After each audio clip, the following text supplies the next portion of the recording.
Can I call the meeting to order, please? It's 1806 minutes. Calling the meeting to order.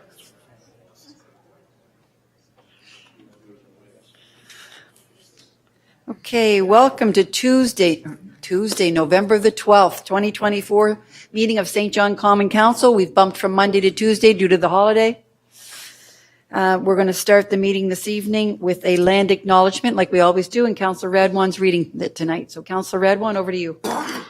The land on which the city of St. John, or Mennequist, is situated is the traditional territory of the Wolastoqey. The Wolastoqey, along with their indigenous neighbors, the Mi'kmaq and Pescatomakati, signed peace and friendship treaties with the British Crown in the 1700s that protected their rights to lands and resources. Let us take a moment to reflect.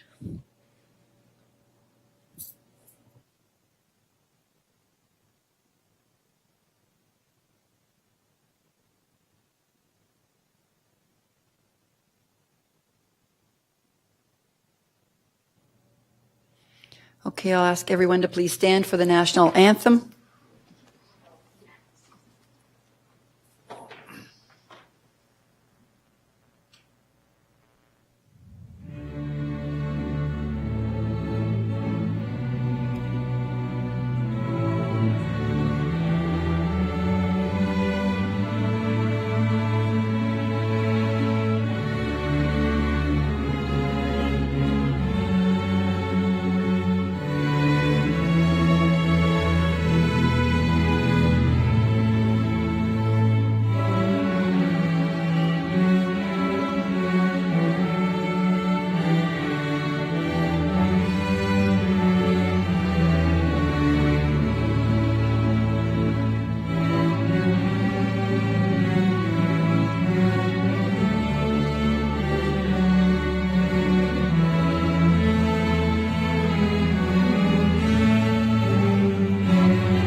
Okay, so last week you would have met Miss Beatrix virtually. She's here in person tonight, dressed in full velvet. So we want to welcome her. She's a non-voting member for anyone who's curious. But so it's nice to have her here tonight with us. Next item, City Clerk. Thank you, Your Worship. Next item is 2.1 on the agenda, approval of minutes from October 24. October 24th minutes, Councillor Sullivan and the Deputy on the question. All in favor? Opposed? Motion carried. Next item. Next, 2.2, approval of minutes from October 28. October 28th, Councillor Radwan and Councillor Killen on the question. All in favor? Opposed? Motion carried. Next item, City Clerk. Next, we have the approval of the agenda with one addition from Committee of the Whole. That would be item 17.1, hiring of General Manager for SJ Industrial Parks. Okay, I'll take a motion to approve the agenda as noted. Councillor Stewart and Councillor Norton on the question. All in favor? Opposed? Motion carried. Next item. Next is item 4, disclosures of conflict of interest, if we have any. Councillor Stewart. 5-6. 5-6. Oh, yeah, okay. Councillor Radwan. Same, Mayor. Let's Thank get you. this road done. Yeah. Okay. All right, next item, City Clerk. So if that's the case, Your Worship, I suggest we remove item 5.6. That can then be voted on separately. From the consent agenda, it would become item 14.1. 14.1, 13, 14.1. Okay. All right, so I'll send consent items over to you, Deputy. Thank you, Worship. I'll move 5.1 through to 5.5, please. Take a seconder, Councillor Sullivan. On the question? All in favor? Opposed? Motion carried. Next item. Thank you. Next is members' comments. Members' comments. Councillor Radwan, over to you first. Thank you, Mayor. First, I wanted to thank everybody for going to the town hall for the Access St. John, and we had about half a council there. It was great. There was a lot of information that was provided about accessibility, so I'm sure the Ability Advisory Committee is gonna be looking at everything and making recommendations from there. The other thing I wanted to mention is Happy Diwali to all of my friends from India. Many people have celebrated this week. And unfortunately, I do have to send my sympathies to the family of David Lockett. So David Lockett actually was an immigrant, came to St. John from England back in '85, and he and his brother Pete, people would know them from Pete's Frutique, well, he joined his brother later with Pete's Frutique, and also owned Miracle Produce and Lord's Lobster. I grew up with his daughter Beth, and later on hung out a lot with Martin Lockett as well. And my sympathies to Mary and the kids and the grandchildren. He was quite a businessman, but I got to tell you, he was quite a card too. So he would constantly be like pulling your leg at the house, and I used to get a kick out of him, and Beth would just kind of shake her head and think, oh man, but we were teenagers, so, and the only other thing that I just wanted to mention is that, I didn't actually get to the Diwali celebration this year, but, if anybody wants to go back and watch, I got to watch a lot of the activities that they had. So I also wanted to mention that we actually have a couple of people in our audience today. Shane Bouzane is here, as well as Daphne Enns, and they were Daphne actually was part of the proclamation. She wrote a lot of this request for the proclamation, and Shane and Karen Powell actually gave a lot of insight as well. Okay, Councillor Sullivan, over to you. Thank you, Your Worship. First, a huge thank you to the Remembrance Committee and everybody who puts together not just the service at TD Station, but I know many around the city. Again, my family and I were moved, and we think it was incredibly respectful and appropriate, and know that it's just run by volunteers. And so a huge thank you to them. And it's November, which means it's my annual donation of my upper lip to raise awareness and some money for charity. The November charities really look after men's health, awareness of testicular cancer, prostate cancer, and certainly mental health in men, because men, we don't talk about it enough. It's okay to not be okay. It's okay to go get help if you're not feeling right. Please do. So all sorts of ways to donate, but certainly just having a conversation with the men in your life about their health, because sometimes we can be stubborn and need to be pushed to look after ourselves. So it's Movember. My wife is ever so pleased. Thank you. Bet she is. Councillor Stewart, over to you. Thank you, Your Worship. I just want to take a moment to talk about Pro Kids. So earlier in the year, some of you may be aware, there was Pro Kids took a little hiatus, kind of a regrouping. We had finance department come up with a new plan, a strategy, if you will, and things are stronger than ever. But the demand is stronger and greater than ever as well. And I want to raise awareness right now that we have the holiday fundraising campaign called Give the Gift of Pro Kids. I sent it to everybody in their email, so you actually have the package in there. It runs from November the 17th to December the 31st. So I'm asking, because I'm a strong believer in pro kids, but I'm asking if anybody on council can help, please do. If you can share this to your networks, you have all the tools in that kit that I sent, please share it.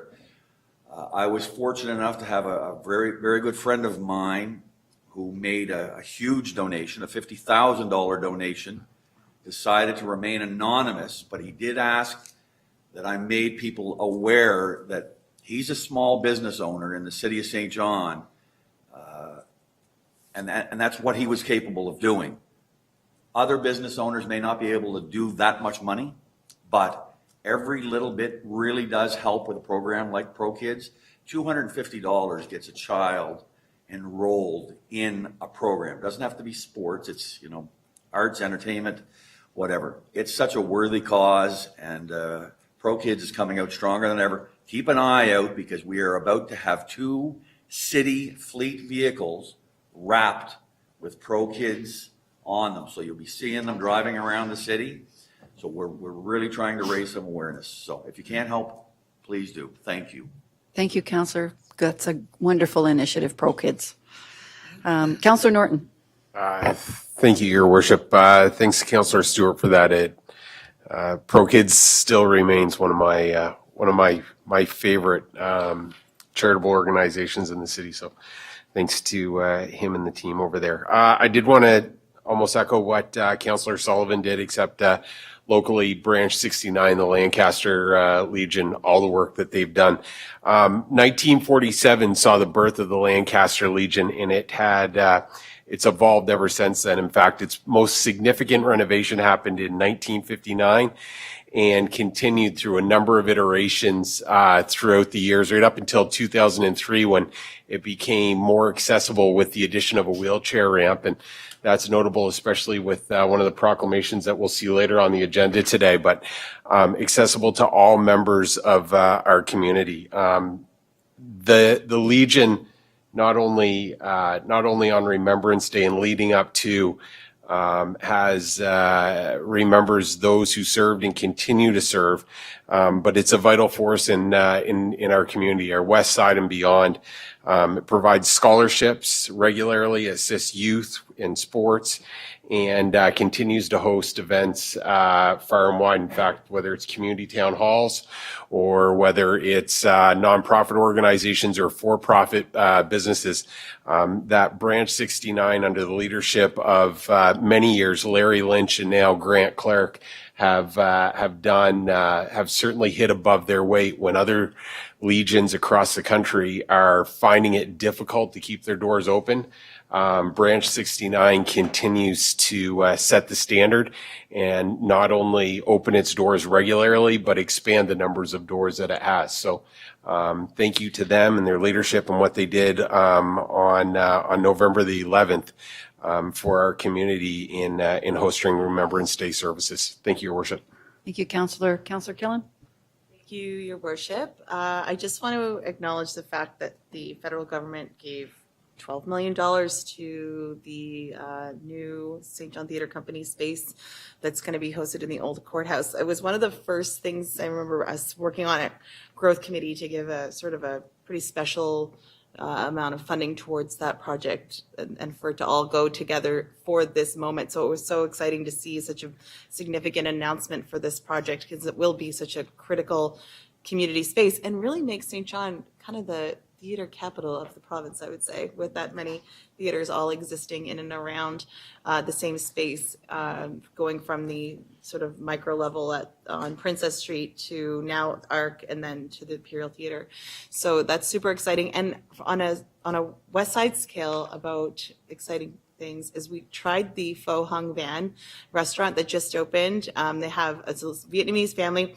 Councillor Ogden actually helped paint their location a bright sky blue, and you can't miss it. And it's a great spot for very authentic Vietnamese food. So honestly, Main Street West is looking more and more like the world. We have the Ukrainian place. We have in the Mexican place over at Councillor Stewart's complex. Honestly, it's a great culinary experience now on Main Street West. So I say everyone should go check it out. Thanks. Thanks, Councillor. Councillor Harris? Yeah, thank you, Your Worship. I know it's a month before it's happening, but we did just get notice that we are losing one pretty important member of our staff, not for any other reason other than a well-deserved retirement. Patricia Pat Anglin is retiring on December 19th. She's been here through 5 mayors and 5 councils, so that spans more than probably anybody in this room, I think. I'm looking around to try to figure out who might top that. So pretty significant. I mean, she held some pretty substantial positions. And of course, whenever she fills in the clerk's office for Mr. John Taylor, we don't miss a beat. So that institutional memory is just significant, as well as bringing the city from paper to digital. No one's going to be able to say that again. That's a legacy of lifetime. So thank you for all your hard work and service, Pat. And we're certainly going to miss you. And we'll give you a few more high fives before December 19th. Thanks. Thanks, Councillor. True words. All right. I just wanted to mention that I just heard today that Craig Levine, who's one of the comptrollers here at the city, his mother died. So I want to send condolences out to him and his brother Darren, who I know, who owns a green grocer in the market. So I guess the obituary is now in the paper. It's online, so you can look it up. Her name was Rachel Margaret Levine. So it was unexpected and it was quick. So it's always a shock for the family to try to go on when that happens under those circumstances. So like I said, I send our condolences out to Craig and his brother and his siblings. He has a couple of other siblings as well today for us. I did attend Remembrance Day at the TD station. It was wonderful. I would say it was very well attended. It was great as usual. Bernie Cormier was the MC, likes to get started at 10:15. He likes to do all the preamble and really ramp it up into a more spectacular and bigger event. So it was good. There were lots of those happening around the city. Most of the councillors found themselves at different ones. They all happen at different times as well, which was a surprise. I didn't realize that. I thought most of them were all at 11, but some of them are at 9 and some of them are at 2. So anyway, so that was great. My kids did say that they loved to be, though, on the ground for the march past. So they liked it at King Square when you're outside with it, but it was nice to have it indoors with the rain. And the last thing I want to mention is that the St. John Police Force is doing a Holiday in a Box campaign. So what it is, it's a shoebox, and they are asking people to get a shoebox. If you don't have one, you can call one of the 5 priority neighborhoods in the city, and they will provide you with a shoebox. They're asking you to fill it with some essentials: toothbrush, bar of soap, toothpaste, maybe a pair of socks, maybe a brush for your hair, maybe a few $5 gift certificates to Tim Hortons. Those are helpful for people who are homeless because they can then go into Tim Hortons in the dead of winter with their gift card, and they can spend a little bit of time in the warmth and get a coffee or whatever. Gift cards to the dollar stores are welcome as well.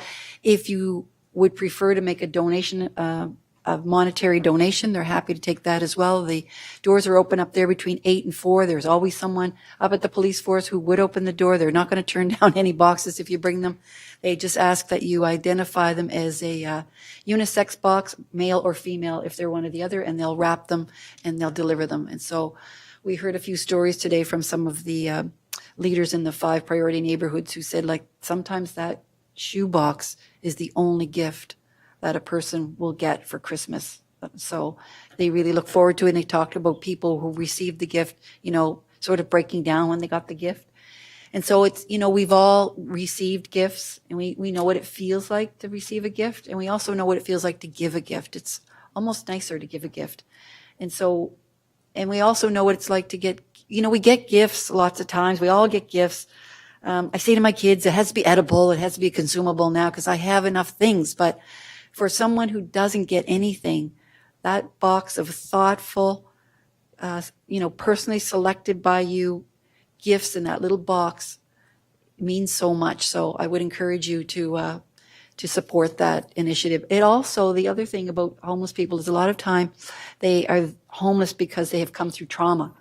And police and uniforms can be more trauma for them. So this is a nice way to sort of create a bridge between police and that vulnerable population, because they come on a different level now, and they come to bring gifts. So, like I said, I would encourage everyone to look into that, and you can get more information from the police and on their website for that. And that's it for me, and I'll say next item, City Clerk. Thank you, Your Worship. Next, we have a delegation or presentation. Oh. It's item 8.1 on your agenda, and it's for the St. John Community Arts Board. And I understand the chair, Laura Oland, is here. So I'm sending this over to Amy to introduce it. Sorry, the Commissioner Poffenroff, sorry. Yes, that's okay. Thank you, Your Worship and members of council. The St. John Community Arts Board supports arts and cultural events, programs, and services for our greater St. John community. The chair is joining us this evening to share an overview of the many activities led over 2023 and 2024. As you will hear, the board has been busy updating governance documents, providing grant opportunities, offering community workshops, fundraising, and planning forward. Thank you to all of the board members for your time and contributions to the arts and culture of our city. Please welcome St. John Arts Board Chair Laura Olin. Thank you. Welcome, Laura. Hi, thank you for having me. So my name is Laura Oland, and I'm currently the chair of the Arts Board, and I'm currently in my second term as chair. And so I'm just here this evening to present some updates on things that we've been working on over We're going the to last get, 2 yeah, years. we're just going to make sure you speak into the mic, just so that it comes through the system, No, so that perfect. everybody out there in the world can hear you. Perfect, thank you. So the St. John Community Arts Board develops and promotes the arts as an integral to vitality of the St. John community. St. John is a vibrant, creative center embracing excellence, originality, diversity, and artistic expression that inspires people to live here as their community of choice.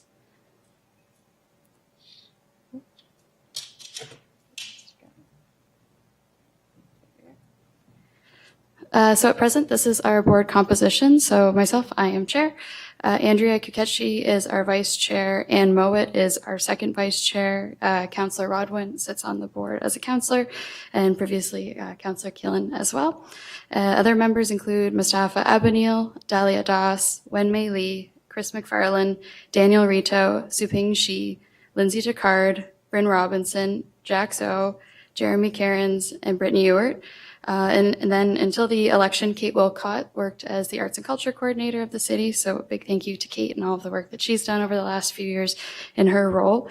So at present, Kate is the interim city contact for the Arts Board until an individual is hired to replace Kate as the Arts and Culture Coordinator.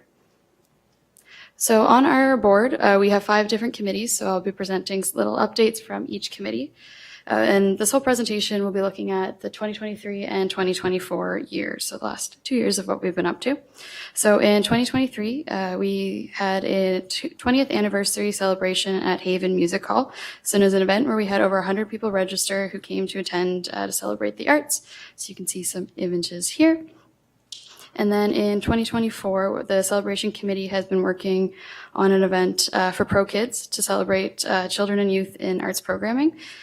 So the idea there is to be raising money that will go just towards children who are interested in the arts, be dance, music, fine art, but all going towards Pro Kids. We had hoped to have this event this November, but with some complications with the election, we have moved things on to 2025.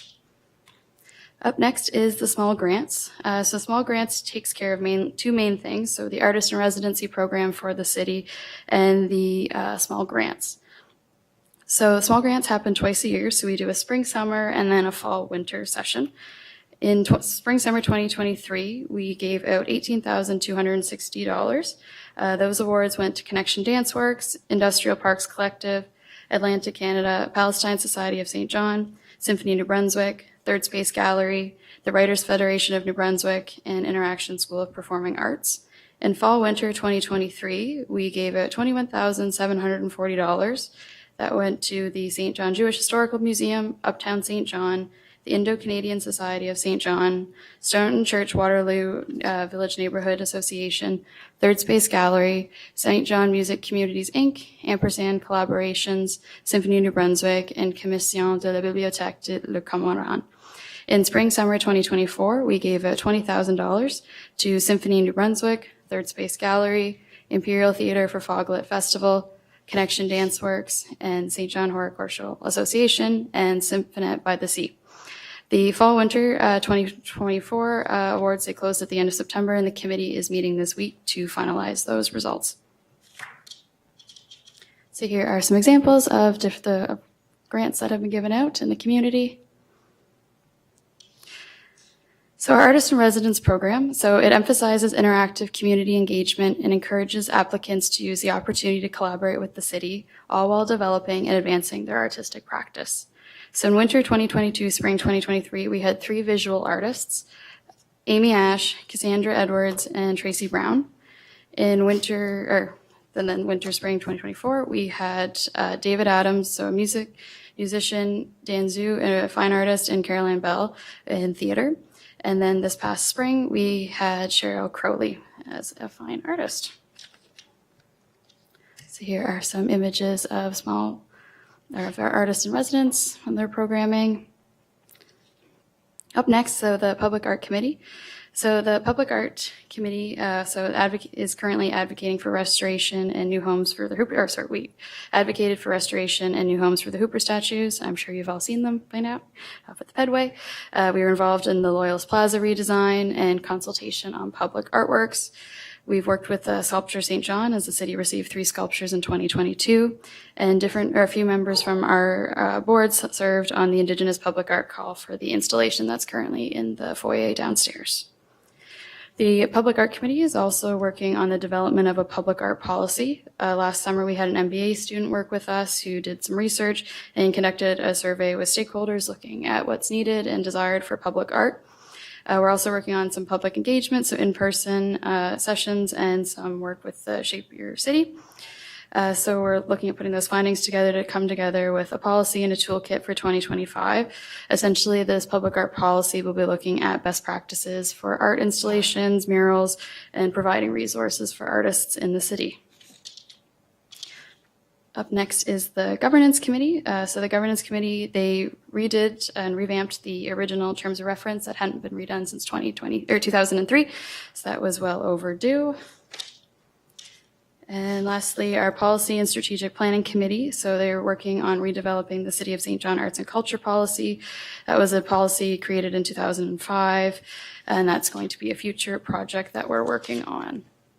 So in addition to our committees, we've done a couple of other things. So we've put on a few professional development series for artists and arts organizations in the city.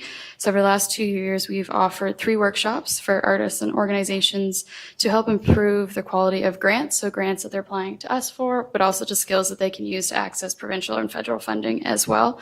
We worked with grant writer Kathleen Buckley.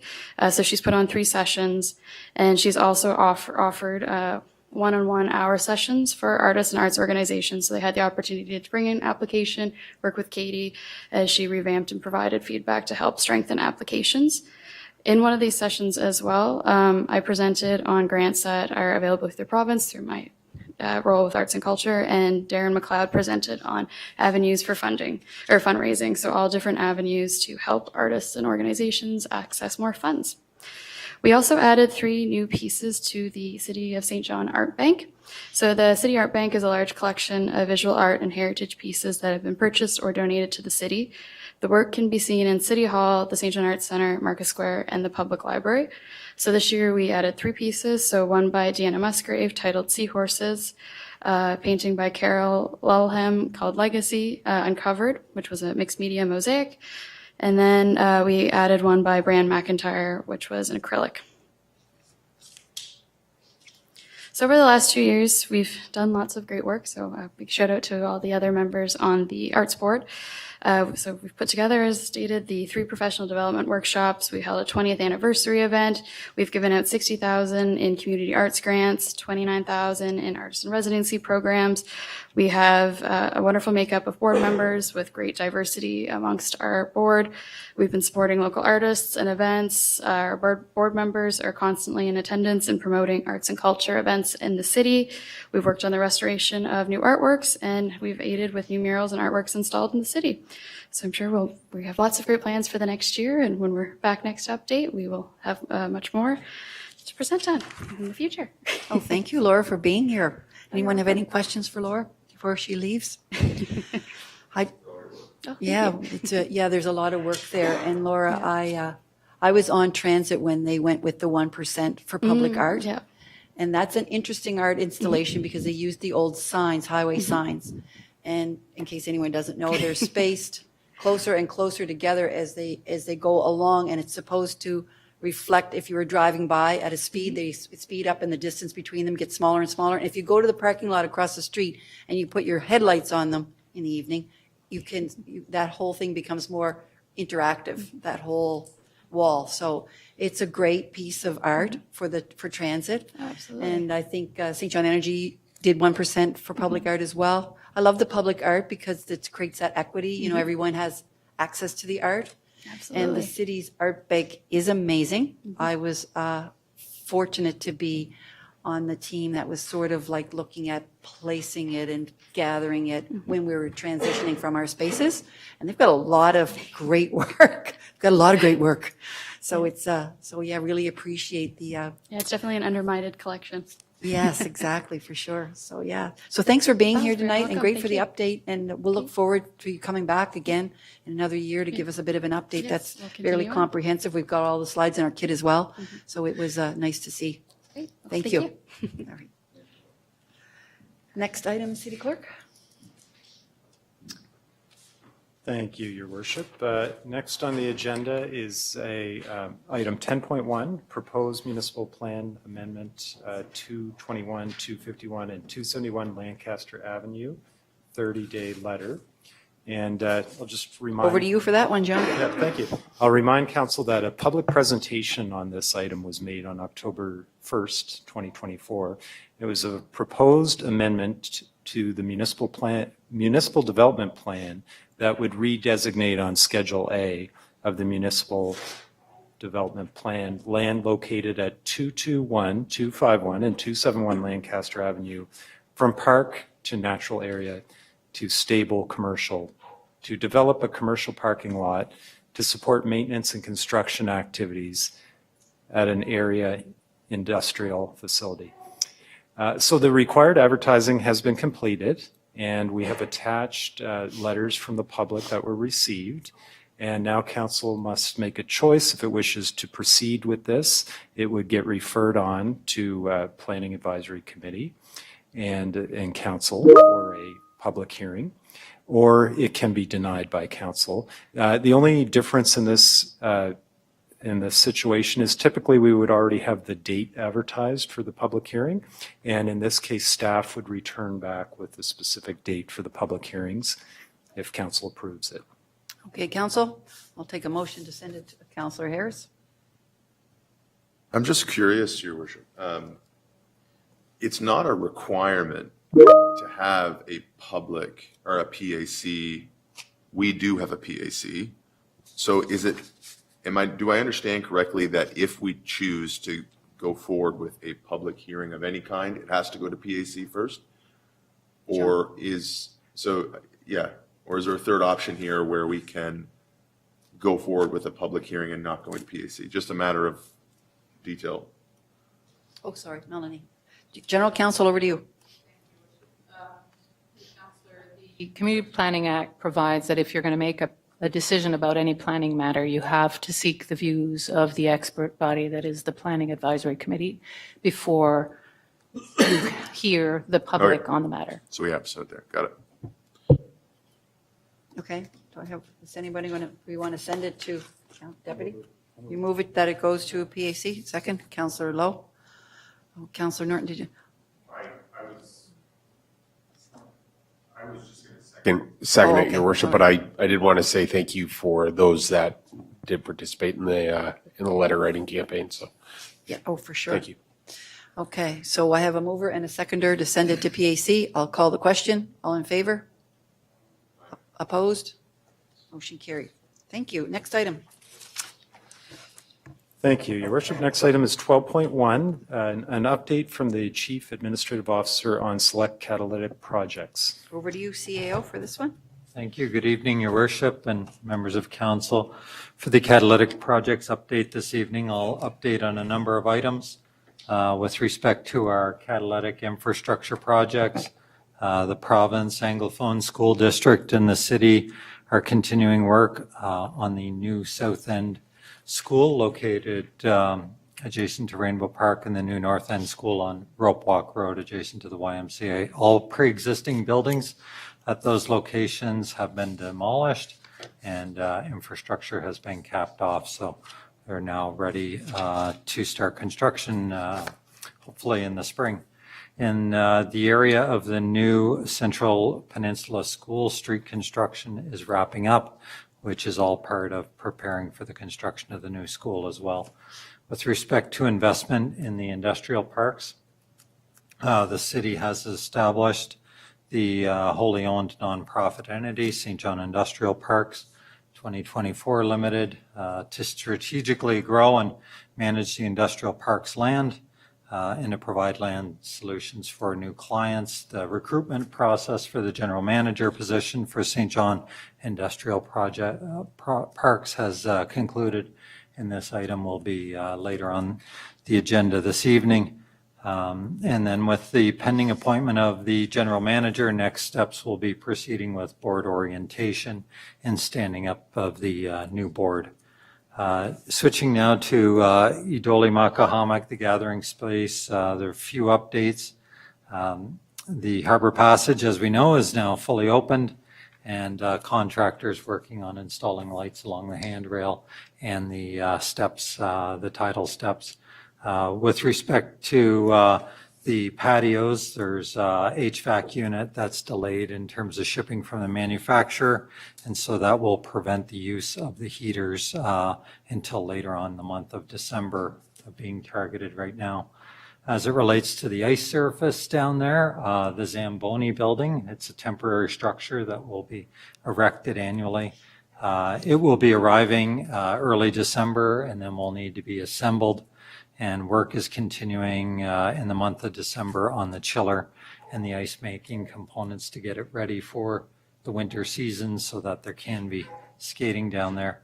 In terms of switching now to the advocacy project, so affordable housing, the city team continues to advance council's priority on affordable housing. So far this year, the affordable housing program has now approved 142 new affordable housing units, and the intake for the affordable housing grant program is open until November 15th, so just in a few days' time.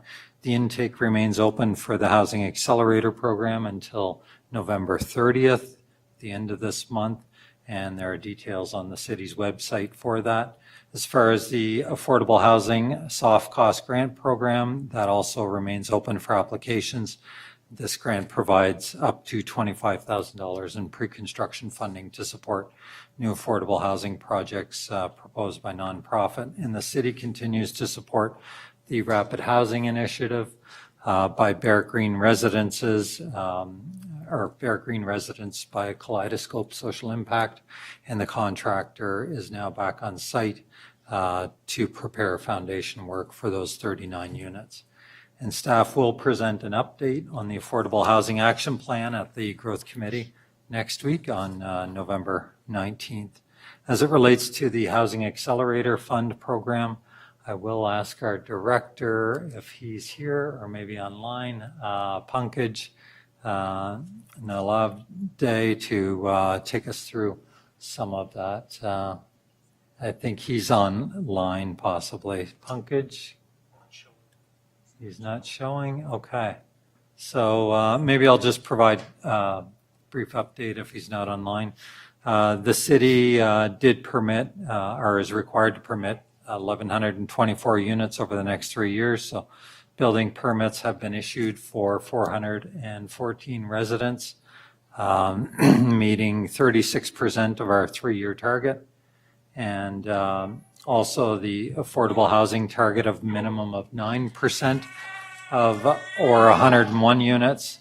We're now at 56 affordable units, so at 56% or 55% of our 3-year target. So great progress is being made in terms of the missing middle. It's very similar. We're now at 96 units out of the 164, so we're at our 59% of our 3-year target. And for the residential multi-unit category of 805 units, we've issued 286 multi-units, building permits on those. So for that one, we're at 35% of our target. So great progress is being made overall. I think we're well on track to meet our targets overall for the 3-year horizon on all of these different initiatives. So with that, Your Worship, that concludes the update. Subject to any Got a question? questions. Yeah, I've got Councillor Radwan has a question. Over to you, Councillor. Thank you, Mayor. I think Beatrix just wants more affordable housing, knowing who her dad is. But I wanted to ask Brent, I know that there's been a little bit of a wait for the accessible washrooms on the gathering space for sinks, and I know the buttons are not working on the doors. Just for the sake of the public, because I'm getting a whole bunch of questions about it, do you have any idea when those things are going to be brought in and fixed? And Yeah, the contractor continues to work away at a number of deficiencies in that site. I'm not sure if our Commissioner Fogan has anything further detailed on that, but I see he's saying no, so we can take that away and provide a separate update. sure, no, that's great, and I'm glad to hear about the railings going down the stairs. That's wonderful news. Thank you. Okay, that's it. I'll take a motion to receive for information. The Deputy and Councillor Radwan on the question. All in favor? Opposed? Motion carried. All right, next item, City Clerk. Thank you, Your Worship. Next is an item that was pulled from the consent agenda. It was 5.6, Engineering Construction Management Service Retail Drive Intersection. It now becomes 14.1, and we had 2 council members Councillor declare Stewart is, conflict. yeah, So both removed themselves. So. Okay. Okay, so 5.6 is now 14.1, Deputy? Move the recommendation. Second? Anybody second it? Councillor Norton on the question? All in favor? Opposed? Motion carried. Next item, City Clerk. Do we have enough people? 1, 2, 3, 4, 5. Did we 7. want to wait for Councillor Stewart? Or? Oh, yeah, okay. What are we missing? 2 councillors. Councillor Harris. Here's Councillor Stewart. Okay, there we go. So the next item on the agenda is 15.1, and it's a letter from Election NB acknowledging the vacancy in Ward 3, and it's a recommendation from staff just to receive this for information. Move the recommendation. Deputy and Councillor Norton on the question. All in favor? Opposed? Motion carried. Next item, City Clerk. Next item is 15.2, and it's a request for a proclamation with respect to International Day for Persons with Disabilities. There's a recommendation from staff to request that staff consult with the St. John Ability Advisory Committee and prepare a proclamation. Just to note, there are a couple items in or a couple rules in our procedures. We have a policy for proclamations, and one of them is that it has to be 200 words. So this one was quite a bit longer, and also it's supposed to be on letterhead from the organization, so we can work with the Ability Advisory Committee and have that updated. Okay, so there's a motion there. Can I get a mover on that? Deputy, seconder, Councillor Norton on the question. Councillor Radwan, over to you. Yeah, thank you, Mayor. I appreciate wanting to send it off to the Ability Advisory Committee, but the challenge with this is the timing. So the International Day for Persons with Disabilities is on December 3rd. So this should really be hitting the council packet for the 25th. And the next St. John Ability Advisory Committee is on the 27th. So I don't think it'll get approved in time. And this is not something that was done by the Ability Advisory Committee. I mean, I certainly did write a little bit of it, but Daphne Enns wrote the majority of it. And, we had a little bit of consultation with a couple of other community members, Shane and Karen. And so the big thing is the Ability Advisory Committee didn't have anything in. And so wanting to get this in a timely manner, I ended up sending this in. I didn't know about the regulations about 200 words or anything like that. So is there any way that we can tweak this and General Counsel look at it before the council meeting for November 25th? Well, I think probably where staff will have to consult with the St. John Ability Advisory Committee. So let's see what they say. Mm. And then, Well, they don't have a meeting until after our meeting is a problem. So, right, but you have a chairman. yeah. So they can maybe speak with the chairman or chairperson.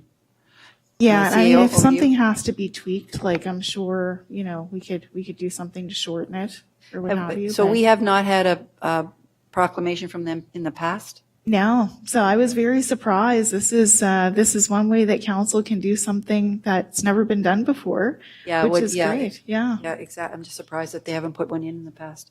CAO? Yeah, Your Worship, we can take this away and have a discussion tomorrow with the St. John Ability Advisory Committee or immediately, as soon as we can get a hold of them and ask that they have one prepared for the November 25th meeting of council. Nothing went through the last meeting, so I actually was at their last meeting. Nothing went through, so, for the sake of time, we basically put this together. And I don't really think that it's fair for it to go on their letterhead because they didn't do it. Really, as far as I'm concerned, Daphne has really done this. So, are residents able to just put in proclamations or no?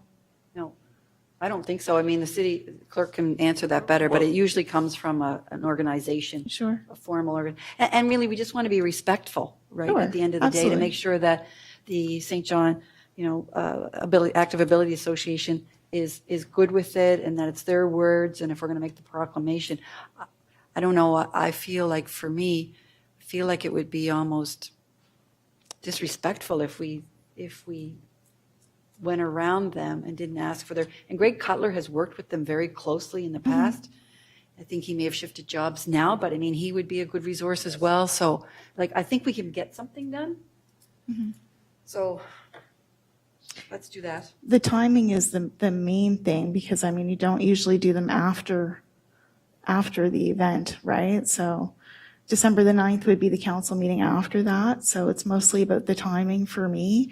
And, it should reflect, I think, what the community members that did it And staff will try want. to expedite it to make that happen. Okay, sounds good. It's just unfortunate nobody thought of it a couple of months ago. So we could Absolutely. get it going. Absolutely. Okay, so we've got a motion on the floor. I'll call the question. All in favor? Opposed? Motion carried. Excellent. Good idea. Thanks, Councillor, for bringing that forward. Next item, City Clerk.